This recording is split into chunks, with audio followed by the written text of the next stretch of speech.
यहाँ मरीजों की बढ़ती संख्या के साथ सियासत भी बढ़ती जा रही है। बीजेपी का आरोप है कि ममता सरकार मौत के आंकड़ों को छिपा रही है और बीजेपी रोज एक नया वीडियो जारी करके बंगाल का सच बताने की कोशिश कर रही है।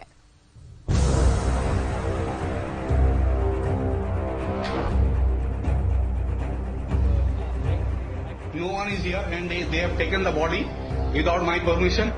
कोरोना के खिलाफ तो लड़ाई पिछले 1 महीने से चल रही है, लेकिन उसी के साथ एक लड़ाई केंद्र और बंगाल के बीच भी चल रही है।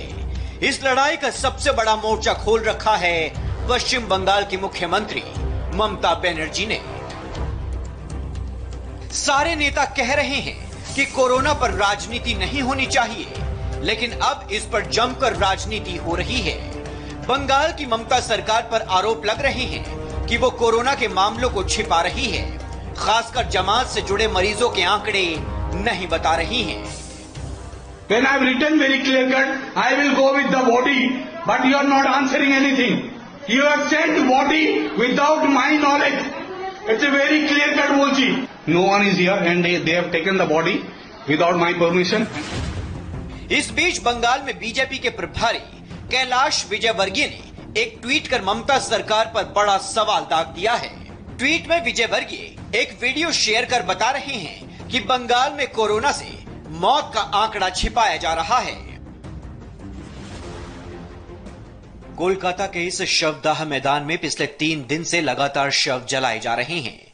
निश्चित रूप से कोरोना से मृत ये उन्हीं मरीजों के शव हैं जिनकी मौत की जानकारी सरकार छुपा रही है। कोई काम चोरी छिपे तभी होता है जब कुछ गलत हो। ममता जी, ये अमानवीय कृत्य आपको बहुत भारी पड़ेगा। विजयवर्गीय ने जो वीडियो शेयर किया है उसे किसी ने ऊंची इमारत से शूट किया है। उस शख्स ने वीडियो के साथ लिखा है, पिछले 3 दिनों से हमारे कॉम्प्लेक्स के पास शवदाह स्थल पर शवों के अंतिम संस्कार किए जा रहे हैं। कैमरे में बहुत डिटेल कैद नहीं हो रहे हैं। सभी लोग सुरक्षित सफेद प्रोटेक्टिव लिबास में दिख रहे हैं। ये बहुत ही डरावना है। अब सच क्या है ये तो जांच में साफ होगा, लेकिन जब कोरोना पर सबको एक होकर बिना राजनीति किए लड़ने की जरूरत है, तब कोरोना के खिलाफ लड़ाई के नाम पर केंद्र और बंगाल के बीच खुल्लम खुल्ला मोर्चा खुल गया है। हालत यह है कि केंद्र सरकार की टीम बिना बताए कोरोना की जांच के लिए बंगाल पहुंच जाती है। ममता सरकार को जानकारी मिलती है तो केंद्र टीम को दौरे के लिए इजाजत नहीं देती है। लोग मर रहे हैं, लेकिन 2 सरकार आपस में भिड़ रही हैं। हालांकि जो आरोप कैलाश विजयवर्गीय लगा रहे हैं कि बंगाल में कोरोना मरीजों की मौत के बाद उनका अंतिम संस्कार परिवार को बिना बताए किया जा रहा है, उसका एक सबूत भी सामने आ गया। And now even though I've signed this, I will go with the body, but still these people are not helping like anything. Still they are calling and they are saying this body has already reached to the crematorium. Bengal का एक video इन दिनों social media पर viral है। ये किस अस्पताल का है इसकी जानकारी नहीं है, लेकिन इसमें एक शख्स ये कह रहा है कि उससे पूछे बगैर उसके रिश्तेदार के शव को कब्रिस्तान क्यों भेज दिया गया। When I have written very clear cut, I will go with the body, but you are not answering anything. You have sent body without my knowledge. It's a very clear cut बोलची। No one is here and they have taken the body without my permission. And now even though I've signed this, I will go with the body, but still these people are not helping like anything. Still they are calling and they are saying this body has already reached to the crematorium.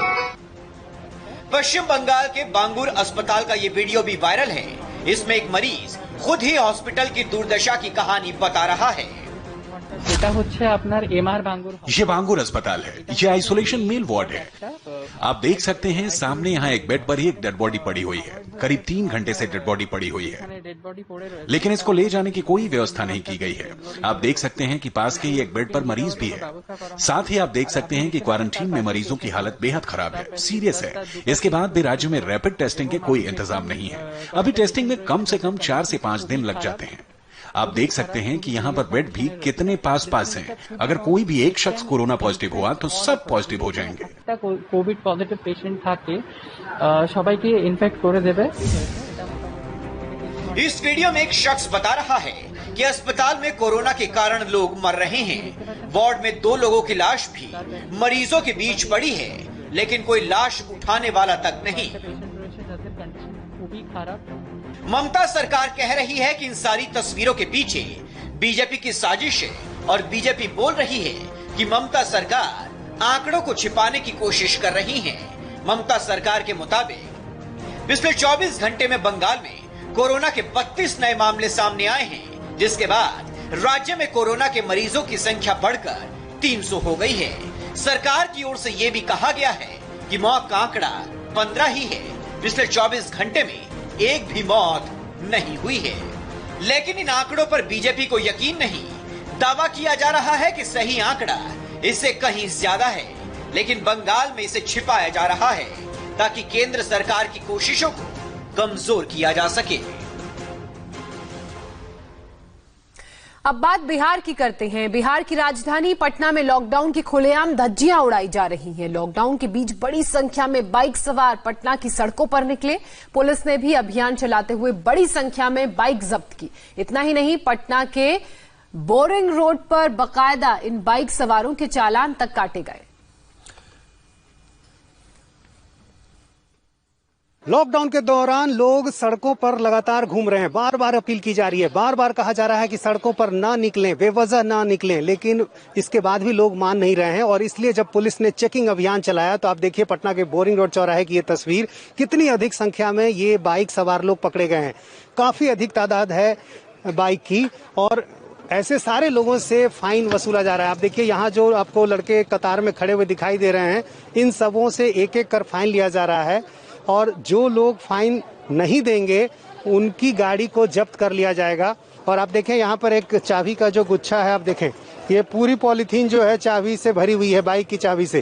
कितने सारे लोग पकड़े गए हैं। बार बार ये कहा गया है लेकिन लोग हैं कि मान नहीं रहे हैं। लोगों से हम पूछते हैं, ये बताइए कि आप लोग क्या कहाँ जा रहे थे?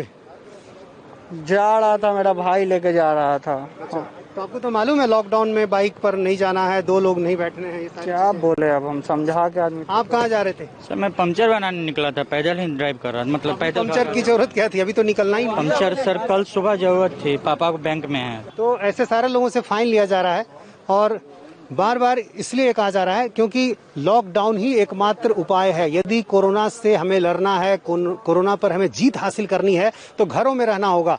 यदि आप घर से बाहर निकलेंगे तो फिर परेशानी होगी। लेकिन अफसोस कि लोग मान नहीं रहे हैं और पुलिस को इसलिए सख्ती करनी पड़ रही है। कैमरामैन विनोद कुमार के साथ नीतीश चंद्र, इंडिया टीवी, पटना। लॉकडाउन के संकट में जहां हर कोई घरों में कैद है, वहीं एक महिला कांस्टेबल प्रीति अपनी गोद में नन्ही सी बेटी के साथ ड्यूटी पर तैनात है। और मुरादाबाद के सिविल लाइन से महिला थाने में तैनात कांस्टेबल प्रीति के जज्बे की हर कोई तारीफ कर रहा है। प्रीति अपनी ड्यूटी मुस्तैदी से निभा रही है। लॉकडाउन में बेवजह सड़कों पर निकलने वालों से कांस्टेबल प्रीति सख्ती से निपट रही है।